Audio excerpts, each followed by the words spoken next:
മൂവാറ്റുപുഴ നിയോജക മണ്ഡലത്തിൽ എൻ.ഡി.എ സ്ഥാനാർത്ഥിക്ക് കനത്ത തിരിച്ചടി. 2020 കൂടി മുന്നണിയുടെ ഭാഗമായതോടെ വലിയ വോട്ട് വിഹിതം സംസ്ഥാന നേതൃത്വം പ്രതീക്ഷിച്ചിരുന്നുവെങ്കിലും ഫലം വന്നപ്പോൾ എൻ.ഡി.എ സ്ഥാനാർത്ഥി സണ്ണി കടുത്താടിക്ക് ലഭിച്ചത് 9,840 വോട്ടുകൾ മാത്രമാണ്.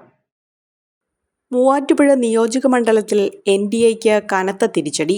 2020 കൂടി മുന്നണിയുടെ ഭാഗമായതോടെ വലിയ വോട്ട് വിഹിതം സംസ്ഥാന നേതൃത്വം പ്രതീക്ഷിച്ചിരുന്നെങ്കിലും ഫലം വന്നപ്പോൾ എൻ.ഡി.എ സ്ഥാനാർത്ഥി സണ്ണി കടുത്താഴയ്ക്ക് ലഭിച്ചത് 9,840 വോട്ടുകൾ മാത്രമാണ്. കഴിഞ്ഞ തെരഞ്ഞെടുപ്പിൽ ബി.ജെ.പി സ്ഥാനാർത്ഥി 7,000-ഓളം വോട്ടും 2020 സ്ഥാനാർത്ഥി 13,000-ലധികം വോട്ടും നേടിയിരുന്നു. ഈ കണക്കുകൾ പ്രകാരം കുറഞ്ഞത് 20,000-ന് മുകളിൽ വോട്ടുകൾ ഇത്തവണ മുന്നണി പ്രതീക്ഷിച്ചിരുന്നു. എന്നാൽ ഇതിന്റെ പകുതി പോലും നേടാൻ കഴിയാതിരുന്നത് നേതൃത്വത്തിന്റെ പരാജയമായാണ് വിലയിരുത്തപ്പെടുന്നത്. ബി.ജെ.പിയുടെയും 2020യുടെയും വോട്ടുകളിൽ വലിയ വിള്ളൽ വീണെന്നാണ് കണക്കുകൾ സൂചിപ്പിക്കുന്നത്. തദ്ദേശ തെരഞ്ഞെടുപ്പ് മുതൽ ബി.ജെ.പി ഈസ്റ്റ് ജില്ലാ നേതൃത്വത്തിനെതിരെ പാർട്ടിയിൽ നിലനിന്നിരുന്ന അതൃപ്തി ഇതോടെ പൊട്ടിത്തെറിയിലേക്ക് നീങ്ങാൻ സാധ്യതയേറി.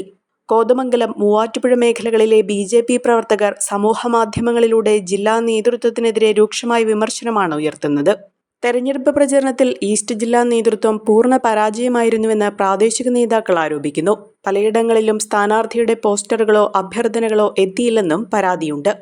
എൻ.ഡി.എ സ്ഥാനാർത്ഥിക്ക് വോട്ട് വിഹിതത്തിലുണ്ടായിട്ടുള്ള വലിയ കുറവിന്റെ കാരണങ്ങൾ ബി.ജെ.പി ഈസ്റ്റ് ജില്ലാ നേതൃത്വം സംസ്ഥാന നേതൃത്വത്തോടും പ്രവർത്തകരോടും വിശദീകരിക്കേണ്ടി വരും. നേതൃത്വത്തിനെതിരെ കടുത്ത നടപടികളുണ്ടാകാനും സാധ്യതയുണ്ട്.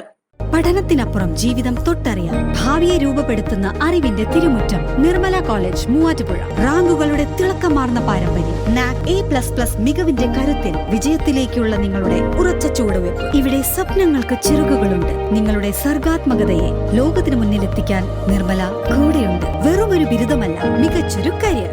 ആധുനിക സൗകര്യങ്ങളും സുരക്ഷിതമായ ഹോസ്റ്റലുകളും ഇവിടെ നിങ്ങൾക്കായി ഒരുങ്ങുന്നു. 2026-27 അഡ്മിഷനുകൾ ആരംഭിച്ചു. ഇന്ന് തന്നെ അപേക്ഷിക്കൂ.